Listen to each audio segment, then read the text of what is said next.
अरे अरे ये तो इमरती मैडम है। अरे इमरती मैडम सुनिए सुनिए सुनिए। अरे सुनो तो सही। अरे कहाँ? अरे रुकिए तो सही, रुकिए तो सही, रुकिए तो सही, रुकिए सही। दो बात हमसे आप सिलेंडर लेके नहीं बैठ रही हैं? मैं बैठने वाली हूँ, मैं बैठने वाली हूँ। मीडिया के मेरे बंधुओं, मैं कभी भी छुप कर नहीं बैठी। ये मैं हूँ, ये सिलेंडरेला देवी है और ये सिलेंडर है, ये सिलेंडर है, ये सिलेंडरेला देवी है। लेकिन आप इस तरह कहाँ जा रही थी? मैं कहीं भी नहीं जा रही थी। ना मैं सिलेंडर की लाइन में लगी हूँ, ना मैं किसी लाइन में लगी हूँ, ना मैं अमेठी की लाइन में लगी हूँ। मैं कहना चाहती हूँ, मैं पूछना चाहती हूँ कांग्रेस के इस युवराज से, राहुल गांधी, माफ़ी मांगो, माफ़ी मांगो, तुम भी माफ़ी मांगो, तुम भी माफ़ी मांगो। माफ़ कीजिए, क्षमा कीजिए मीडिया के मेरे बंधु, मेरा मतलब था गांधी परिवार से। और मैं मुंह छुपाकर नहीं भाग रही थी। जो पूछते हैं कि अब क्यों नहीं बैठ रही, मैं खड़ी हो गई क्योंकि मैं बैठने की हालत में नहीं। क्या ये सिलेंडर आप ही के हैं? बिल्कुल मेरे हैं। ये उनको, मीडिया के मेरे बंधुओं, ये आप सभी लोगों को जवाब है और ये कांग्रेस के उस शहजादे को, गांधी परिवार के उस शहजादे को भी जवाब है कि कहाँ है सिलेंडर मेरा। ये डबल इंजन का डबल सिलेंडर है, देख रहे हैं। क्या ये भरे हुए हैं या आप निराश होकर आ रही हैं कि खाली लेके आ रही हैं? ये पूरी तरह भरे हुए हैं, जैसे मैं भरी हुई रहती हूँ। पेल देती हूँ मैं, एकदम पेल दूंगी अगर कोई भी ज्यादा सवाल पूछेगा। ऐसे ध्यान से सवाल। ये जो नीचे वाला है, प्लीज मैडम, पता है इसमें कितने किलो गैस है? इसमें पता है कितने किलो गैस है? इसमें 56, पूरे 56 किलो गैस है मीडिया के मेरे बंधुओं। और ऊपर वाले में ये पूरा है, ये आधा है। जैसे मैं गुस्से में भरी रहती हूँ, वैसे ही मेरा सिलेंडर भी पूरा भरा रहता है। मैडम आपको गुस्सा किस पे आता है? मुझको? राहुल गांधी कहाँ है, मैं पूछना चाहती हूँ कांग्रेस के उस शहजादे से। वो कहाँ है और उसका सिलेंडर कहाँ है? मेरा सिलेंडर तो ये रहा, मैं बैठ नहीं सकती। जो लोग पूछ रहे हैं कि मैं सिलेंडर लेकर अब सड़क पर क्यों नहीं बैठ रही, क्योंकि बैठती हूँ तो दर्द होता है, बैठती हूँ तो दर्द उठता है, और दर्द उठता है तो बैठ जाती हूँ। मैं मीडिया, मैं अमेठी की, मुझे किशोरी लाल तुझे माफ, क्षमा कीजिएगा मीडिया के मेरे बंधु, मैं गुस्से में थोड़ा इधर। मैडम तो अब आप क्या सिलेंडर लेके खड़ी होंगी, बैठेंगी नहीं? मैं खड़ी हूँ क्योंकि मैं अब चुनाव में खड़े रहने लायक तो रह ही नहीं गई हूँ, तो मैं सिलेंडर लेकर खड़ी हूँ। ये जवाब है उन लोगों को, और ये जवाब है उन लोगों को। चुप खड़े रहोगे तो क्या जैसे जनता आज के समय में सिलेंडर लेके खड़ी है, क्या आप उनके साथ हैं क्या? मैं बिल्कुल साथ हूँ, मैं सबके साथ हूँ। मैं रात्रि स्मरणीय श्री श्री नरेंद्र भाई दामोदर दास मोदी, मैं उन लोगों से पूछना चाहती हूँ जो कह रहे हैं कि ये साजिश है। मेरा नाम क्या है? इमरती ईरानी। इमरती ईरानी। अरे ईरान से गैस कैसे नहीं आएगी? मैं बोलूँ ये किसकी गैस है? ये ईरानी की गैस है। मीडिया के मेरे बंधु, ईरानी की गैस है। और तो क्या आप ईरान से रिक्वेस्ट करेंगी, ईरान जाएंगी? क्यों नहीं, और रिक्वेस्ट करने के लिए तो रात्रि स्मरणीय श्री श्री नरेंद्र भाई मोदी, वो परमिशन ले लेते हैं। आप भूलना मत, वो किसी से भी परमिशन दे, परमिशन एकदम मिनट से पहले अमेरिका को परमिशन देनी पड़ गई। और उस महामानव पे सवाल उठा रहे हैं कि गैस नहीं है, सिलेंडर में गैस नहीं है, तो क्या गैस भी वो भर के देंगे? मोदी जी, अगर सिलेंडर दिया है तो क्या गैस भी देना उनकी जिम्मेदारी है? अगर आपके घर में शौचालय बना दिया है तो क्या रात्रि स्मरणीय, अगर उन्होंने शौचालय बना दिया है तो क्या वही आकर हगेंगे आपके शौचालय में? उज्ज्वला योजना दी है, अगर उन्होंने बैंक खाते खोल दिए हैं तो क्या पैसे भी वही डालेंगे? मैं पूछना चाहती हूँ। और भूलिए मत ये किसकी साजिश है, मैं कहना नहीं चाहती। तो आप ये कहना चाहते हैं कि ये कांग्रेस की साजिश है? इसमें कोई निस्संदेह निस्संदेह। कौन?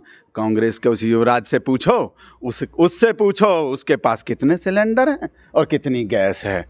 और मैं समुदाय विशेष को टारगेट नहीं करना चाहती, लेकिन आप मुझे बताएं, बिरयानी कौन पकाता है? कौन पकाता है बिरयानी? आप पकाते हैं? हमारे घर में पकती है। श्री श्री श्री शिव शिव शिव।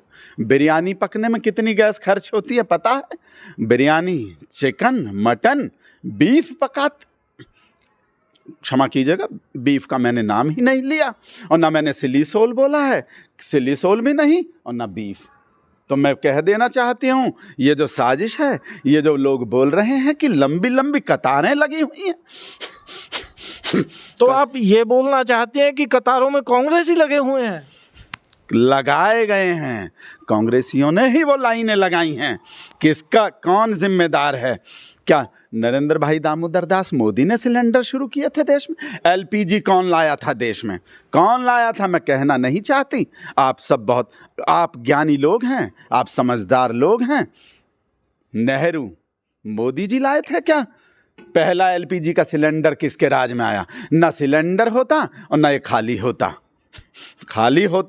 ना होता बांस, ना बजती बांसुरी।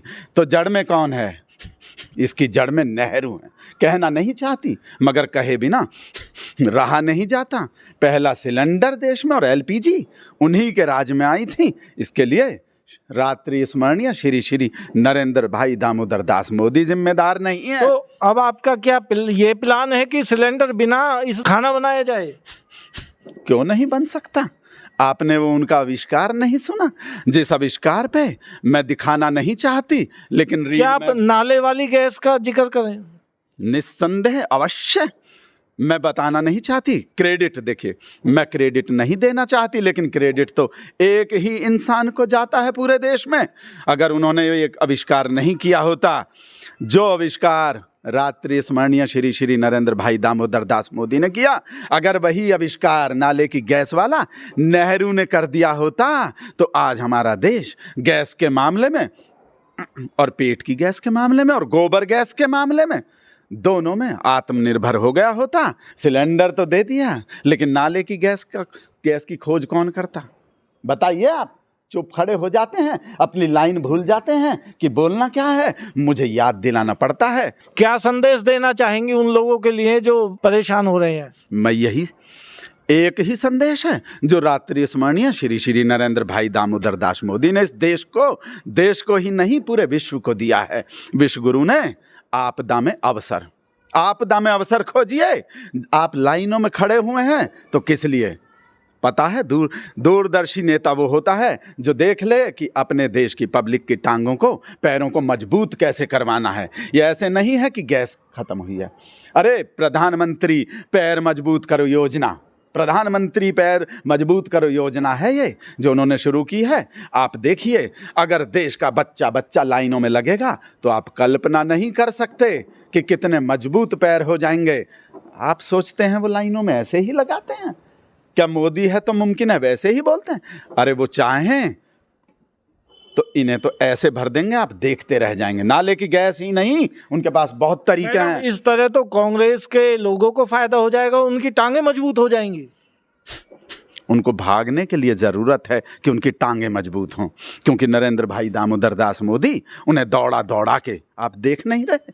और वो कांग्रेस का शहजादा तो वैसे भी बहुत दौड़ता है। भारत जोड़ो यात्रा में मैंने देखा है, हमारे प्रधानमंत्री मोदी जी को चैलेंज करता है कि दौड़ के दिखाओ। उम्र नहीं देखी मैं पहले क्या बोल रही थी, गुस्से में इधर उधर करवा देते हो। मैं बोल रही थी कि अगर वो चाहें तो कैसे भी भर सकते हैं सिलेंडरों को। वो जानबूझकर पहले नोटबंदी की लाइन में लगाया, उसके बाद कोरोना की लाइन में। और आप सभी मीडिया के अपने सारे बंधुओं के माध्यम से मैं एक विनती और करना चाहती हूँ, बजाएं ताली और थाली। तो आप बजा ही चुके हैं और आपको बजाने का बहुत, वैसे तो सबसे ज़्यादा उन्हीं को अनुभव है, लेकिन आप सिलेंडर बजाएं। देखें कि जितना आप सिलेंडर बजाएंगे उतनी गैस बढ़ती जाएगी, अन्यथा ऐसी कोई वजह नहीं है कि प्रधानमंत्री मोदी जी इनको भर नहीं सकते। अरे जो भर सकता है, जो भाव भरा नहीं है भावों से भरा, तो मैडम कौन सा सिलेंडर बजाना है, छोटा या बड़ा? देखिए, छोटा फेंटा आपने सुना है? छोटा फेंटा और बड़ा फेंटा, हमारे देश में 2 फेंटा हैं, तो जिसके जो हाथ लगे उसे बजा डालिए। जो भी छोटा हाथ लग रहा है तो छोटे को बजाएं, बड़ा हाथ लग रहा है तो बड़े को बजाएं। बजाना जरूर है, प्रधानमंत्री मोदी जी से सीख लीजिए कि बजाया कैसे जाता है। आपने देखा है वो क्या क्या बजाते हैं, क्या क्या ढोल नगाड़े से लेकर बांसुरी, पियानो और गिटार, ढोल नगाड़ा, मंजीरा भी बजाते देखें। उनसे सीखिए उनसे। रात्रि स्मरणीय श्री श्री नरेंद्र भाई दामोदर दास मोदी। तो मैंने बता दिया है। तो आप ईरानी राष्ट्रपति के लिए भी कोई संदेश देना चाहेंगी? ईरानी है तो ईरानी को तो संदेश देगी ही। ईरानी ये संदेश देगी कि खोल दो जो भी बंद किया है, वरना रोक देंगे। युद्ध रोकने वाला एक ही इंसान है, अभी तक अगर नहीं रोका है तो ऐसे आप क्या समझ रहे हैं? अगर केरल के चुनाव में, असम के चुनाव में महामानव व्यस्त ना होते तो युद्ध कब का रुक गया होता और गैस कब की यहाँ आ गई होती। इधर से नाले की गैस का मजाक उड़ रहा है, उपहास कर रहे हैं, उपहास उड़ा रहे हैं नाले की गैस का। अरे सलाम, अरे माफ़ कीजिएगा, उर्दू का शब्द निकल गया मेरे मुंह से। अरे उन्हें प्रणाम कीजिए, उन्होंने देश को क्या क्या कैसा कैसा दूरदर्शी सोच दी है। सवाल करते हैं, मजाक उड़ा। गैस के अलावा पेट्रोल डीजल के लिए भी आपके पास कोई योजना है? सारे सवाल मुझसे ही करोगे? गैस भी, पेट्रोल भी, डीजल भी। गांधी खानदान से पूछो, किसी गांधी परिवार से कोई आया था सिलेंडर लेकर? कोई आया था आपके समक्ष सिलेंडर लेकर आज तक? ये खड़ी है यहाँ इमरती ईरानी, भूलती नहीं है। ये उन सबको जवाब है कि अब सड़क पर अब सिलेंडर लेकर क्यों नहीं बैठती। खड़ी हो गई हूँ और अब चल के दिखाऊंगी कि मैं कैसे निकल जाती हूँ यहाँ से। अब मैं जा रही हूँ, मुझे क्षमा कीजिए। और आप ये जो संदेश है टांगों को मजबूत करने का, प्रधानमंत्री टांग मजबूत करो योजना में हिस्सा लीजिए और लाइनों में जाकर खड़े हो जाइए आप सब। और फिर देखिए एक स्वच्छ भारत, स्वस्थ भारत, हेल्दी इंडिया और फैल्दी इंडिया गलत बोल गई हूँ, क्षमा कीजिएगा। आज के लिए इतना ही, मुझे इजाज़त। उर्दू का शब्द बोल दिया, माफ़ कीजिएगा। मुझे परमिशन तो मोदी जी मांगते हैं, परमिशन भी नहीं, मुझे आज्ञा दीजिए। बहुत बहुत धन्यवाद। सिलेंडर, खाली सिलेंडर लेके आपकी तरफ आ रही है अब और नहीं, और अगली वाली प्रेस कॉन्फ्रेंस में जवाब दूंगी, सारे अभी मिल जाएंगे। तब तो बोल नहीं रहे थे जब मैं इशारा कर रही थी। मैडम हमारे लिए भूल गए थे, बंद करो कुछ थोड़ा बहुत जलपान हमारे लिए। अरे है, चीनी देंगे हम, 13 रुपया किलो चीनी का इंतजाम किया हुआ है। मैं भूली नहीं हूँ, मैं भूलती नहीं हूँ। चीनी दो इनको लाके, चीनी 13 रुपया किलो। शक्कर ले लो भैया, आप भी ले।